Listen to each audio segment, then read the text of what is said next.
Okay, you guys are working. Hopefully, you guys, as you have been doing the assignments and counseling together and working together, you're starting to feel some changes in the atmosphere and in the environment at the house. As both of you are taking on these new mindsets, this new understanding, and applying it, I hope that you are able to see the path forward. Now, with that, I want to talk today or right now about sacrifice because recovery work and relationship work both require sacrifice. It requires that each of you are willing to, again, going back to that, the focus of what needs to stop happening and being willing to sacrifice things that are sometimes not bad things, but it could be good things just being misused, right? For example, let's say within the world of pornography, like YouTube can be a great tool of learning, of growth, of being able to develop. It can also be have so much nudity and pornographic material and arousing things that even if it's not necessarily naked people, but things that arouse that sexual desire and trigger us. I've been on there where I've been looking at a movie trailer for something family friendly and good, and off to the side, little thumbnails of women kind of flashing stuff. It's like, again, not looking for it, but it might be one of those things. And making a sacrifice of saying, "Hey, I'm just not going to go to YouTube. I'm just let's just block the site. Let's just put it off to the side for now while we're building this momentum while we're trying to protect our home." And the same, our protect our kids and protect our family. And so having those discussions, what are we willing to sacrifice? What are we willing to do? And this is another one of those words that I love the root of, because kind of the part of the root of sacrifice, or where it kind of comes from, is this idea of to make something sacred or to make sacred. And so as we sacrifice for different things like the relationship or like recovery, we are making that more important to ourselves. And we can talk about the psychological impacts of that, right? When we have buy-in, when we are really kind of put into something and put into something and put into something, that thing becomes more important. And it's harder for us to kind of give up on. I've heard lots of relationships that have been together for 10, 15, 20 years that say, I don't want to divorce. I don't want to break up. Even though bad things have happened, even though terrible things have gone on, whatever it is, like, I don't want to just give up on this because we have so much time invested. We have so much, we've done so many things together. We've built so much together, and I don't want to just throw that to waste. That's the kind of feeling I want you to have in this relationship is sacrifice for this, put into this relationship, build on this relationship so that it grows and it can develop.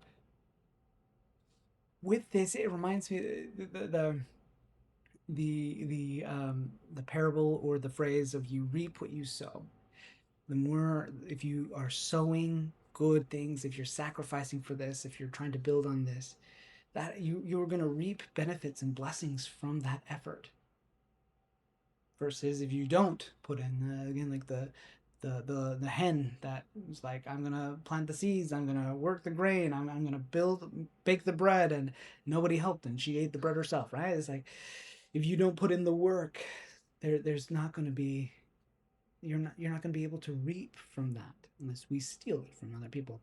In relationships, that sometimes happens, right? When one person is putting in all this effort to make it work out, and the partner is benefiting from that, benefiting from the patience, benefiting from the effort, benefiting from the love and compassion, but they're not putting in as well. And that just leads to burnout, that leads to breakups and divorce and resentments.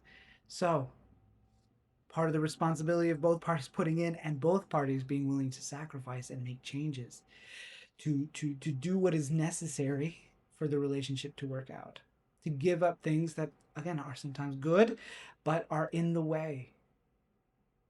And so, for example, let's say if one person goes to work out, it's a great thing.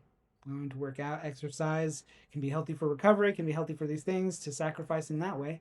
But sometimes if we're working out so much that we then don't have time for our kids, we don't have time for our spouse, we don't have time for dates, we don't have time for other things, like, you know what, I might need to sacrifice some of my workout times, 2 3 hours of workout 4 times a week, so that I can be there for my family, so that I can be there for my wife, so that I can be there for my kids and for ourselves, right?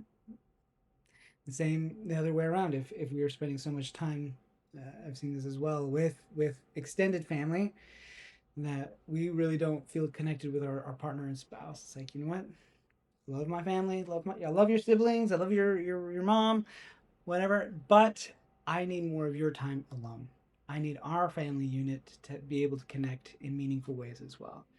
And again, learning that might not be the case for you. Maybe you need more time with the extended family. Maybe you need more time working out. But the idea here is, what are you willing to sacrifice? And sometimes those sacrifices have to be big things. Say again, like YouTube, video games, or the freedom to have your phone be its own private thing, right? It's what are you willing to do to show that you can be trusted? What are you willing to do to show that you are working and healing, that you care about this relationship? What are you willing to do or stop doing to kind of really make this relationship a sacred place of trust, of love, of importance? And that's for both parties. Again, think about what you've already had to sacrifice, what you've sacrificed to engage in the addiction or to engage in disconnection, and think about the things that you want to sacrifice now, things that you feel like are important for you to do or not do, so that this relationship can have the best chance of working out. And this mentality of being willing to make sacrifices for it, coordinate that. And I think this is something here, is talk together, come to unity together as you are deciding what sacrifices to make. Because maybe there's a sacrifice you think, I'm going to do this every day, and your partner's like, that's not going to do anything. That might be a little bit brusque, right? A little harsh, but it's to be like, you know what, instead of putting so much effort into that, which is could be a good thing or it could be something, but why don't you, instead of doing that, try this, right? And again, that you guys have different perspectives, you have different kind of vantage points, and can be so helpful. And so again, working as a team to talk about, and to kind of as the watchtower and look and be like, you need to sacrifice this place and open up, or close this place off, so that you will stop falling in the same trap. Or to be like, you know what, every time you go to this place you're crying and you're upset because it hurts so bad, maybe you should take a break from that for now, right? And again, these sacrifices, some sacrifices have to be for the length of the marriage, for the length of life. Some of them can be, let's do it for a short time while we get into a rhythm, while we get into a place, and kind of work on that. Talk together, discuss what sacrifices need to be made, what things need to be done or stopped, so that you guys can feel that this is important, that this relationship is the number one priority for you, that on this life, that this relationship is what you would die for, that what you would live for, what you would do for.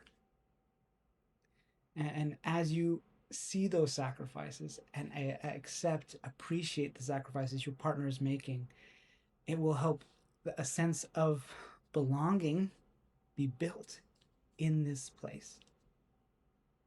Take the time, talk about it, make those commitments, take action, and see what happens.